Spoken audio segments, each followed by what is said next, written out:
Thank you, everyone, and good morning to this S&D press conference. I hand over to our Group President, Iratxe García Pérez. Good morning, everyone. Buenos días a todas y a todos y gracias por atender este encuentro en una semana de sesión plenaria importante que va a marcar las líneas futuras del trabajo tanto de este Parlamento Europeo como de las prioridades que se establezcan para la futura Comisión Europea. El jueves la presidenta electa, la señora von der Leyen, va a estar en la conferencia de presidentes, donde los diferentes grupos políticos vamos a poder plantear aquellas cuestiones que consideremos importantes después de la propuesta planteada la pasada semana sobre el Colegio de Comisarios. Es verdad que se han provocado algunas confusiones con la nueva estructura planteada por la señora von der Leyen, tanto con el reparto de competencias y cómo ese reparto de competencias influye también en las denominaciones de los títulos que se han dado a los comisarios y comisarias, por poner un ejemplo que ha sido muy evidente y que todos vosotros conocéis perfectamente, portafolios como el de la protección del estilo de vida europeo ha generado, como digo, dudas, ha generado controversia y nuestro propio grupo, el grupo S&D, hemos planteado nuestra posición contraria al respecto, lo cual ya se lo hice saber a la propia presidenta electa, la señora von der Leyen, la pasada semana, que no estábamos de acuerdo con determinadas denominaciones y sobre todo con esta en concreto.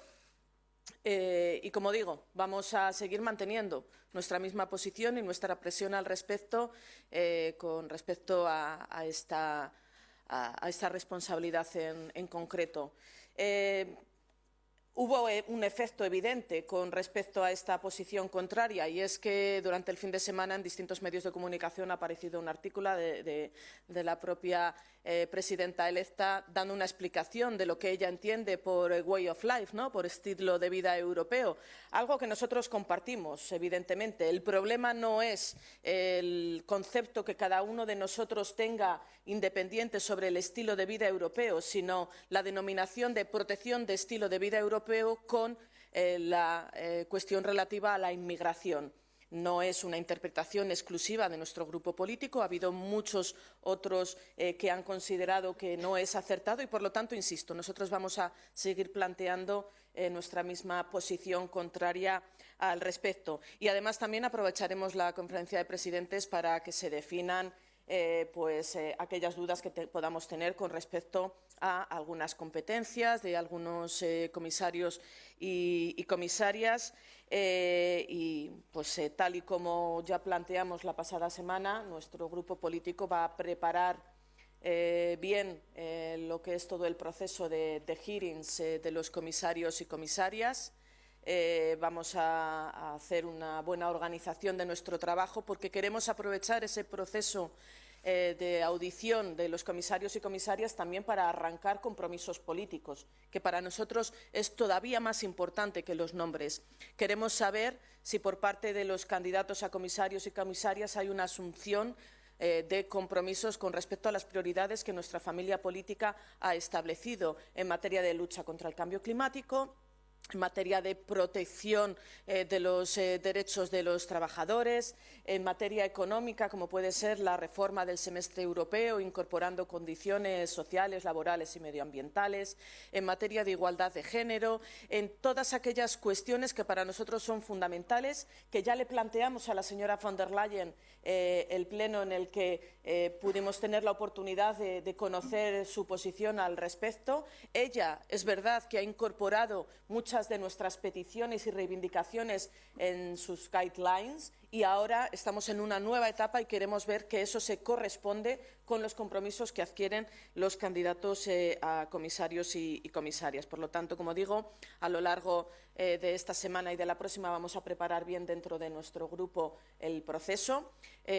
Hoy mismo tendremos a Frans Timmermans en el grupo esta tarde-noche para hablar de estas cuestiones, y la próxima semana van a ir también pasando el resto de candidatos y candidatas de nuestra familia política, comisarios y comisarias designados de la familia socialdemócrata, como digo, para poder establecer bien cuál es nuestra posición y nuestras prioridades.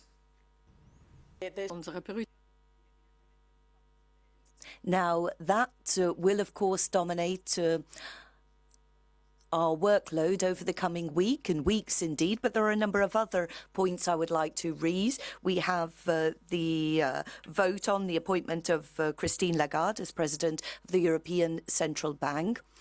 You know that we are in favour of this appointment. During this part session, we'll have an opportunity to vote on that appointment. There's another issue that is of importance to my political group, foreign interference in European elections. We have had some news recently on external influence during the European elections in some countries. This is an essential point as far as we are concerned. Yesterday it was proposed that we postpone the vote on the motion for resolution. We agreed that that might be an option, provided that we could go along with our proposal that emerged from the S&D group, that we set up a specific working group to study this issue. We feel that it is very complicated. We need to examine what type of influence is being exerted in Europe. We need to look to see how we can cooperate with national governments to prevent such interference. This is very important. We want to see progress. We want to see a special committee set up to look into interference. That is something that we will outline in the debate this week. Other important issues. The debate this evening on fires in the Amazon. There are clear economic issues here, and this is a danger to the environment and a threat to indigenous peoples. We will be very vocal during that debate and do our utmost to work towards a solution on that front. And one final topic I would like to mention, the resolution on Brexit. I'm sure you're familiar with the content of the draft resolution. The political groups have reached an agreement on the content and wording.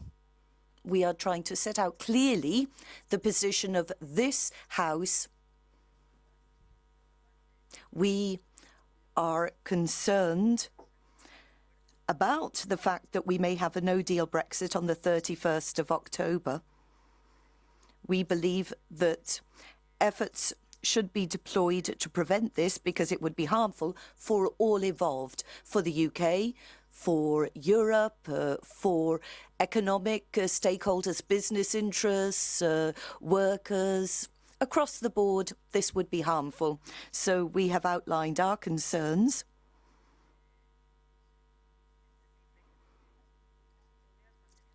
And stated that we within the European institutions remain strong and united in our negotiations with the UK. We want to see the British authorities take up their responsibilities here. This is a very important issue. Mr. Barnier came along to the Conference of Presidents last week and brought us up to speed on latest developments.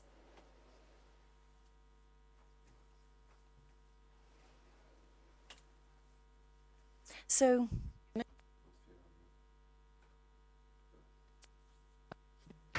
Griselda Pastor, Cadena Ser. Yo quería saber sobre el estilo de vida. This idea of the European way of life, and it's Commissioner von der Leyen. doesn't seem to be any link between migration and defence of this way of life. What's the actual problem with it? How do you see the fact that there's no link between protecting the way of life and migration? Reply. Artículo. Lo que ocurre es que entiendo que ha justificado que. What happens is that the European way of life shouldn't really threaten a migration policy where the principles are, which is underpinned by the principles of solidarity. That's a point that she ought to have made. I think that the problem subsists if, as far as Ms von der Leyen is concerned, the European way of life means involvement in the migration policy or solidarity, then let's put those words in there, solidarity and migration. Yes, Isabel? Buenos días, Isabel da Isabel da Silva from Euronews. Let me ask about climate change and the Amazon forests and the contribution you thought the European Union could make. Could you be a bit more detailed as to what position you think governments should be adopting in the New York summit and here in the European Parliament in terms of the Mercosur agreement negotiations? Do you think it could be included in negotiations with the bloc, particularly when it comes to Brazil? Reply. Well, obviously trade is a vitally important issue, but it can't be done in an isolated way. As you've said, there's the climate summit in New York, and we've got a debate in Parliament very soon on the subject. And I think the position of member state governments ought to be one that's shared, thus showing that Europe can play the leading role when it comes to entering into commitments to combat climate change, and that it can make it clear that we need to meet the goals set in Paris. That's obviously has to be our position. That's the position which we should be pushing. And this afternoon, when we have the debate which I mentioned on Amazonia, that's something we could be calling on President Bolsonaro to do. And as far as we're concerned, that's an indispensable precondition, achieving the goals of Paris. And we need to make it clear that our political group is the one that insisted that environmental clauses should be mainstreamed into EU trade agreements. And it ought to be a clear point. Everybody needs to understand that those two things are closely linked, including President Bolsonaro.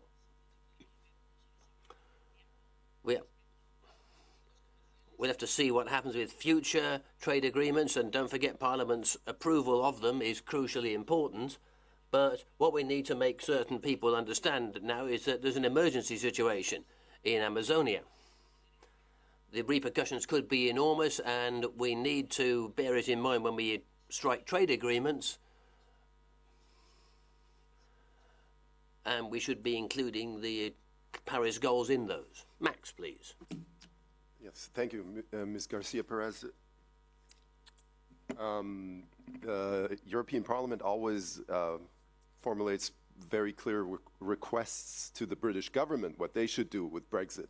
But do you have any demands to the EU 27 at the latest, let's say, at their summit, what they should do? For example, show more flexibility with the UK, or maybe look at the backstop again. Do you have any demands in that direction?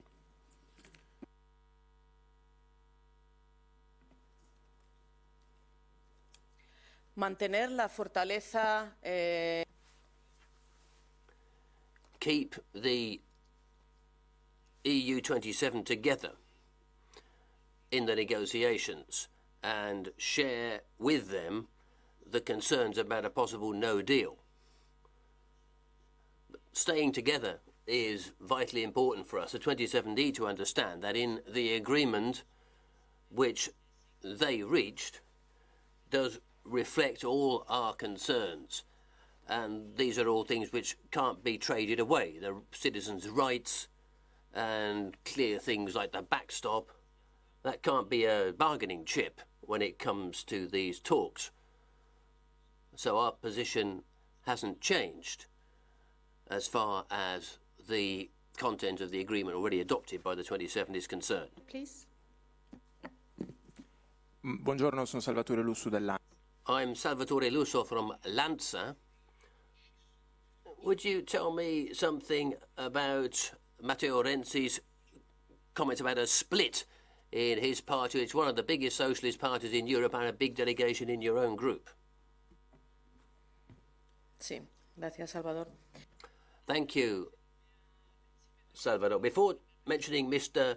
Renzi, let me say a few words about the Partito Democratico. And let me say that after the summer, the situation had changed in Europe because, of course, the situation had also changed in Italy.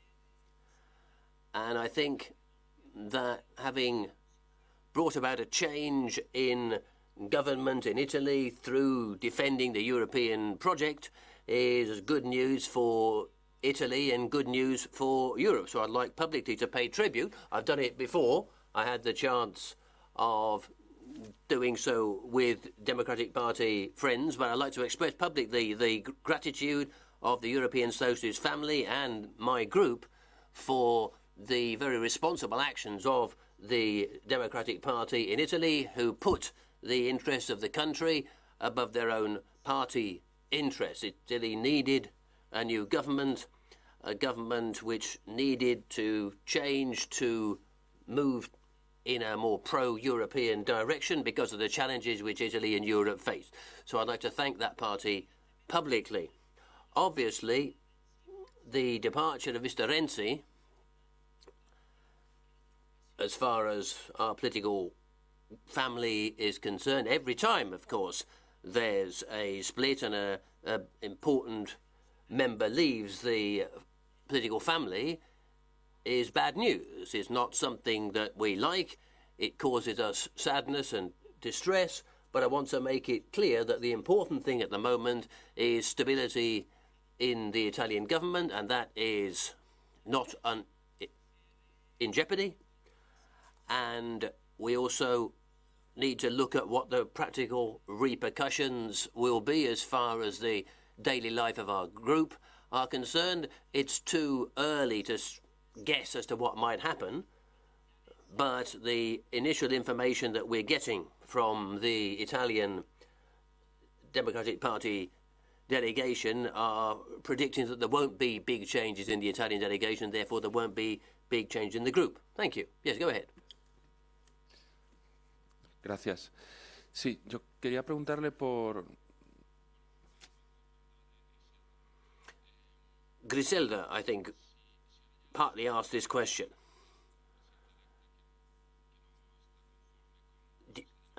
Have you said to the president-designate of the Commission, or the President of the Commission, that you're not happy with the names of these portfolios? If that's happened, what's the next step? Are you going to actually take some concrete steps if the Commission President doesn't move and keeps the idea of European way of life and migration in the same portfolio? Reply. Well, we've got a clear strategy in the Socialist Group throughout this process. We've got a very clear goal as well, and the goal is that we want to make sure that the incoming European Commission will start bringing in the reforms that Europe needs. In order for that to happen, we need to work very hard over the next few weeks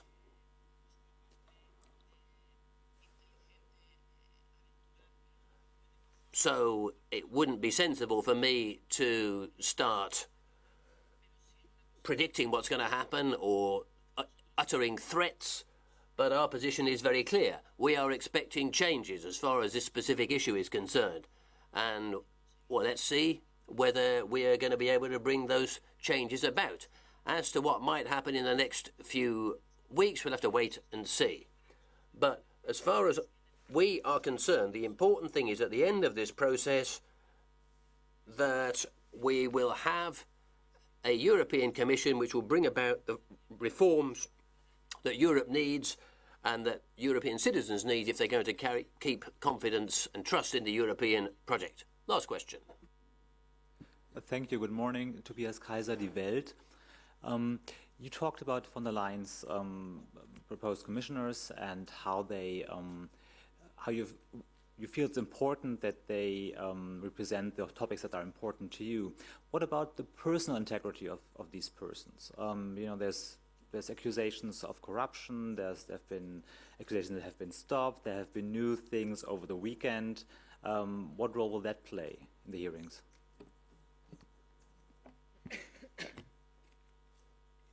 Sí, cierto es que hay.